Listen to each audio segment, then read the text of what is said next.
to the integumentary system. Okay? Wow, that's a, let's see, we had stratum corneum and stratum basale. Didn't we have Merkel discs in there? We did. Good old tactile discs. Tactile corpuscles, Meissner corpuscles. Okay, make sure you put some time into these touch, pressure, low frequency. Where are they? What do they do? All right? Okay. Lamellan, well, I just messed myself up there.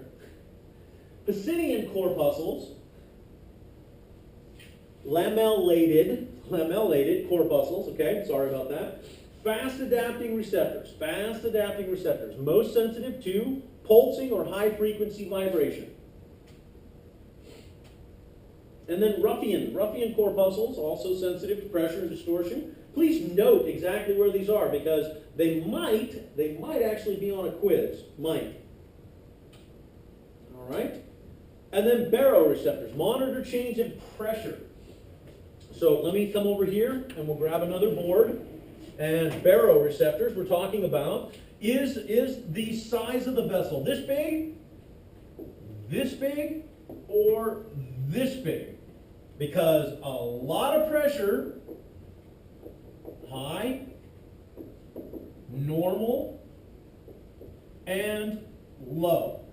So it needs to be able to tell if there's pressure going on in there. So it responds to pressure immediately, baroreceptors. We talked about proprioceptors, position and joints. And then three major groups of proprioceptors.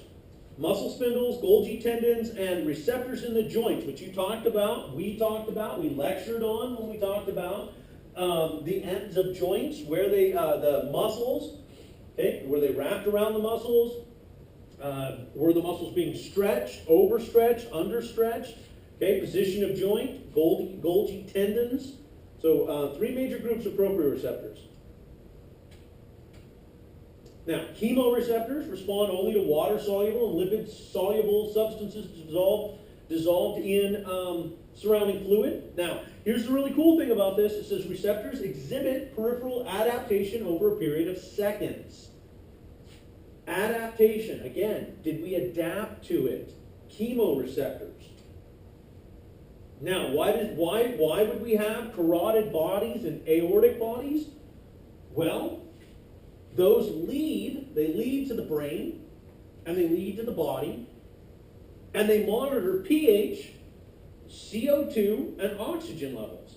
So, somehow I get the feeling that's extremely, extremely important. So, guess what? Now you have chemoreceptors that tell us how much oxygen, how much CO2 are actually going to the brain. When we get to the respiratory system, we'll actually learn about that. Now we're going to stop right here. Sensory neurons and pathways. We'll stop right here. We'll get to first order and second order neurons with the other classes. So this is the end of this lecture. This lecture will be posted for you, and each lecture will be posted online the day of, so you'll be able to review the lecture and understand the class so that you're not stuck with just reading PowerPoint slides. All right? Thank you, and I look forward to seeing you on Saturday.